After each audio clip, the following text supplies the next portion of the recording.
दिल्ली में हुए सांप्रदायिक दंगे में 9 लोगों की मौत हुई थी, उन्हें जबरन मजबूर किया गया था जय श्री राम के नारे लगाने के लिए। ये बात पुलिस ने खुद अदालत में बताई।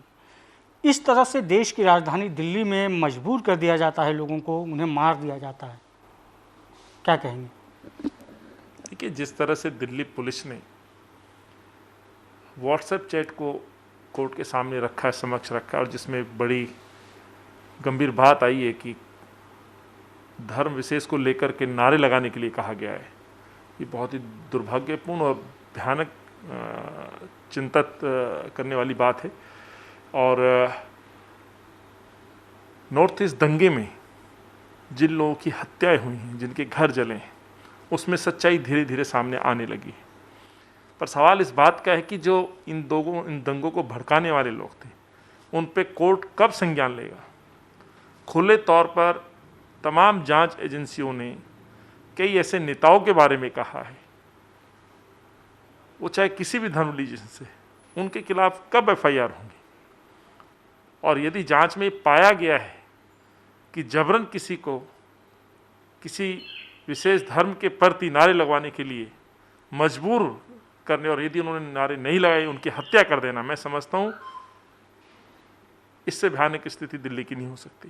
सर, जिस समय दिल्ली दंगा भड़क रहा था उस समय देखा गया था कि कई नेता जो है सड़कों पर उतर के लोगों को प्रोवोक कर रहे थे, भड़का रहे थे कि हम आज का टाइम देकर जा रहे हैं, कल देख लेंगे। इस तरह के दिल्ली पुलिस के पास भी वो वीडियो है, तमाम चैनलों पे वो वीडियो मौजूद है, लेकिन उनके खिलाफ कोई एफआईआर तक नहीं हुई है, उनके खिलाफ कोई एक्शन तक अब तक नहीं लिया गया। तो क्या कहीं ना कहीं ये जांच जो है वो शक के दायरे में नहीं दिख रही है? देखिए, जब नॉर्थ ईस्ट के दंगे हुए, मैं लगातार उन दंगों के अंदर उस समय गया, बाद में समीक्षा की, हम लोग घर घर गए, हमने दोनों पक्षों के लोगों से बातचीत की। सबसे बड़ी बात निकल के ये आई कि कोई दंगा नहीं चाहता था। फिर ये दंगाई आए कहाँ से, दंगों को आग किसने दी, किसने भड़काने का काम किया, ये तमाम सारी बातें जांच का विषय है। और जो जांच एजेंसियां काम कर रही हैं, इसलिए हमने बार बार कहा है, और मुझे ये बताते हुए गर्व महसूस होता है कि कांग्रेस के नेता लोगों ने उन पीड़ित लोगों की, चाहे किसी भी वर्ग से, किसी भी धर्म से, उनकी बात सुनी, और देश के प्रधानमंत्री से लेकर के दिल्ली के चाहे पुलिस कमिश्नर, उनके समक्ष वो स्थितियों को उन्हें स्पष्ट किया है। चाहे हमारे लोकसभा के leader of opposition Adhir Ranjan Chaudhary जी हों, या राहुल जी स्वयं दंगा पीड़ित एरिया में गए, तमाम सांसदों का डेलीगेशन किया। अफसोस ये बात है कि जो दोनों सरकारें आज देश में काम कर रही हैं, कब ये संज्ञान लेंगे, कब उन लोगों पे लगाम लगाएंगे।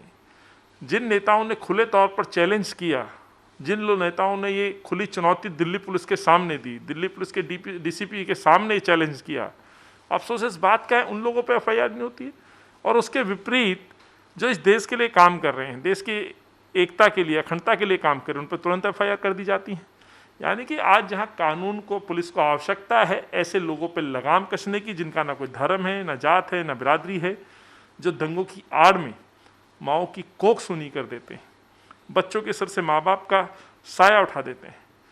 ऐसे लोगों का ना धर्म है, उन लोगों के खिलाफ कब एक्शन होंगे, कब कड़े कानून के तहत कार्रवाई होगी, उसका इंतजार दिल्ली कर रही है। और उन नेताओं के खिलाफ जिन्होंने खुले तौर पर दिल्ली पुलिस के सामने चैलेंज किया, और कोर्ट में जाने के बाद ये अपील देना कि उचित समय नहीं है, तो हम ये पूछना चाहते हैं उचित समय कब आएगा? नहीं, उचित समय कब आएगा? जिस तरीके से जो है प्रोवोक किया गया, भड़काऊ भाषण दिए गए, ऐसे लोगों पर दिल्ली पुलिस को जल्द से जल्द लगाम लगाने चाहिए। और इस तरह की जो घटना सामने आई है कि जबरन एक धार्मिक नारा लगाने पर मजबूर किया गया, बेहद निंदनीय है, और इससे ज़्यादा भयानक स्थिति और नहीं हो सकती। कैमरामैन सोमेंद्र कुमार के साथ इमरान खान, स्वराज एक्सप्रेस, दिल्ली।